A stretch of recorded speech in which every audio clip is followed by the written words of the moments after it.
Praise the Lord. கர்த்தருக்குள் அருமையானவர்களே, இயேசுவின் நாமத்தில் உங்களை வாழ்த்துகிறேன். ஆண்டவருக்கு ஸ்தோத்திரமும் மகிமையும் உண்டாவதாக. இந்த காலை வேளையிலே கொலோசியர் 4ஆம் அதிகாரம் எடுத்துக்கொள்ளலாம். கொலோசியர் 4ஆம் அதிகாரத்திலே 2வது வசனத்தை வாசியுங்கள். இடைவிடாமல் ஜெபம் பண்ணுங்கள், ஸ்தோத்திரத்துடன் ஜெபத்தில் விழித்திருங்கள். பவுல் சொல்லுகிறார், இடைவிடாமல் ஜெபம் பண்ணுங்கள். ஆமென்.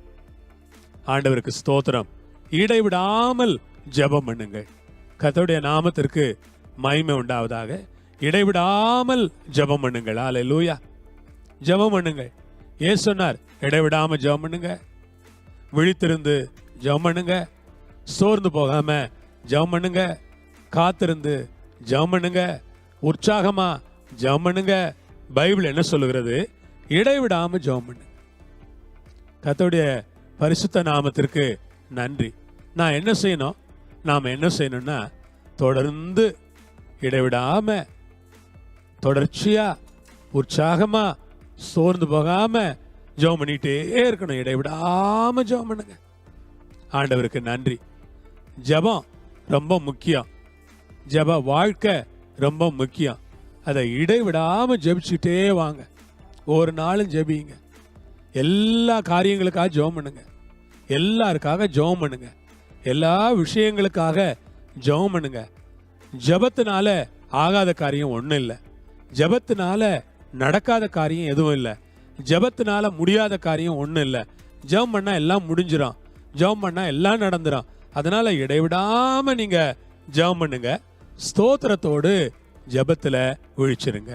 கர்த்தருக்கு ஸ்தோத்திரம். ஸ்தோத்திரத்தோடு ஜெபத்துல விழிச்சிருங்க. அல்ல, ஜெபமும் ஸ்தோத்திரமும் உங்க வாழ்க்கையில எப்பவும் இருக்கட்டும்னு உங்களை உற்சாகப்படுத்துறேன். நிறைய பேர் ஜெபம் பண்ணுவாங்க, நிறைய ஸ்தோத்திர ஆராதனை பண்ண மாட்டாங்க. சிலர் ஸ்தோத்திர ஆராதனைகள்லாம் நல்லா பண்ணுவாங்க, ஜெபம் பண்ண மாட்டாங்க. ரெண்டும் வேணும். நல்ல ஜெபம் வேணும், நல்ல ஆராதனை வேணும். ஆமென்.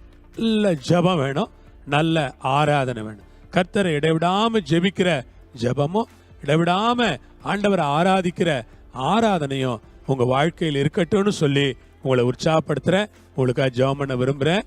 பிதாவே, இந்த நேரத்துக்காக ஸ்தோத்திரம். இயேசு கிறிஸ்துவ நாமத்துல, இயேசு கிறிஸ்துவின் மூலமா ஜெபம் பண்றோம். பவுல் ஜெபம் பண்ணது போல, ஏசப்பா நீங்க ஜெபம் பண்ணது போல, பேதுரு ஜெபம் பண்ணது போல, சபையார் ஜெபம் பண்ணது போல இடைவிடாம ஜெபம் பண்ண, ஊக்கமா ஜெபம் பண்ண, தொடர்ந்து ஜெபம் பண்ண, விசுவாசத்தோட நம்பிக்கையோட தொடர்ச்சியா உங்களை ஆராய்ச்சிக்கிட்டு இருக்க எங்களுக்கு கிருபை தரணும்னு ஜெபம் பண்றோம். கரங்களை ஒப்பு கொடுக்கிறோம். பொறுப்பெடுத்து வழி நடத்துங்க. இயேசுவின் நாமத்தில் பிதாவே, ஆமென். ஆண்டவர் உங்களோடு இருப்பார், உங்களை ஆசீர்வதிப்பார். ஆமென்.